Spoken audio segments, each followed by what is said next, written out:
So I also have a Subaru. In 2016, we bought a 2007 Subaru Forester with 85,000 miles on it.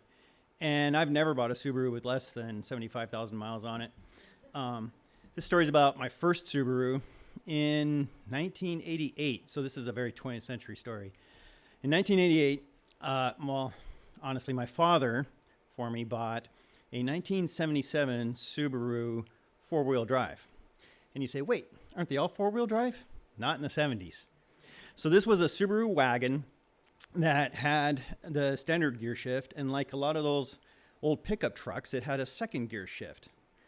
4 high, 4 low, and two-wheel drive. And that car was great. It would go anywhere and everywhere. It sat up kind of high for a car. You know, that was kind of weird how high it sat, because it's a station wagon, right? But it's also very narrow. And so it was a perfect car for the city. You could turn a U-turn in whatever 2-lane street, you know, go around, all kinds of things. It wasn't actually that hard to steal, though. When I was in college, my senior year, actually, I didn't do that much driving. And in the spring, I was working a lot to finish classes. And I got a call from the Portland Police Department saying, hey, we found your car. I'm like, oh, really? I didn't know it was missing. And so the cop's guess was someone had stolen it to do a drug deal and then left it, abandoned it. So anyway, I got picked up in the cop car, and strangely enough, I was also in the back seat for that ride. And those are hard as hell seats, yeah. So you basically just jammed a screwdriver into the ignition and then turned it, it was pretty easy to steal that car. And it was also really easy to fix that car. Because there's a manual for it called Keep Your Subaru Alive. And it's actually written by the same people who wrote Keep Your Volkswagen Bug Alive. And their claim was that the founders of the Subaru Corporation looked at the Volkswagen Bug and said, that's a great car, but it could be better. We put the engine in the front, make it a front-wheel drive car, and make it water-cooled. That's also a better idea. And when that car hit like 100 and some thousand miles, it lost a piston ring, which I found when I was changing the oil. It was in pieces in the pan. But in Seattle, in the late 80s, you could buy a rebuilt Subaru engine for $400. And so having the great car dad that I had, we bought another engine. Well, my dad for me bought an engine. And then he and I together swapped out those engines and kept it running. So after college, I was in Germany for a couple of years, teaching English in Eastern Berlin, and then decided I was going to do graduate school at University of Virginia in Charlottesville. So in the summer of '93, my girlfriend, now wife, and I met in Seattle to drive me and all my stuff to Charlottesville. And we were going to stop in the Cleveland area where her parents were.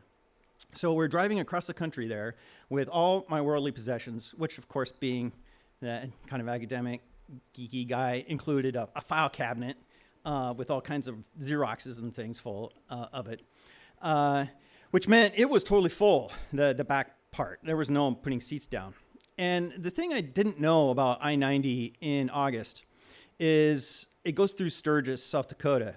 And I also didn't know that Sturgis, South Dakota is like the world's biggest motorcycle rally, where from 300 miles away, you start seeing Harleys on the road everywhere.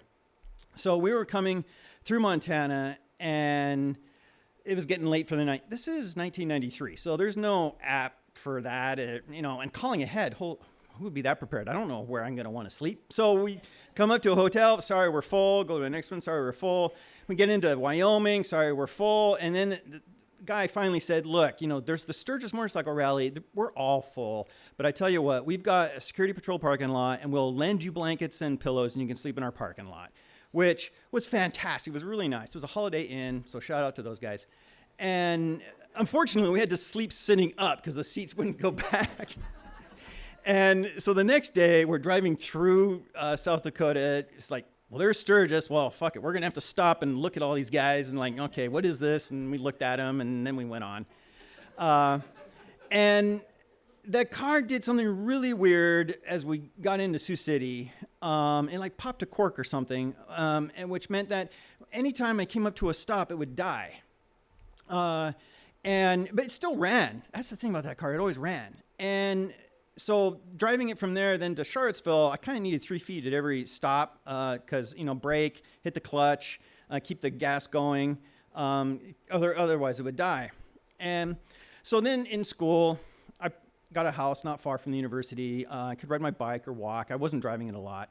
And I was looking at it and talking to my dad and trying to figure out what it might be. And it was like, wow, this is actually beyond my means. I've got like a toolbox and a driveway. I'm not going to repair this car. I should just sell it. So I put an ad in the paper. I said, Subaru, 1977 Subaru four-wheel drive runs $200. And I'd get all these calls like, is this a good car to commute in? No.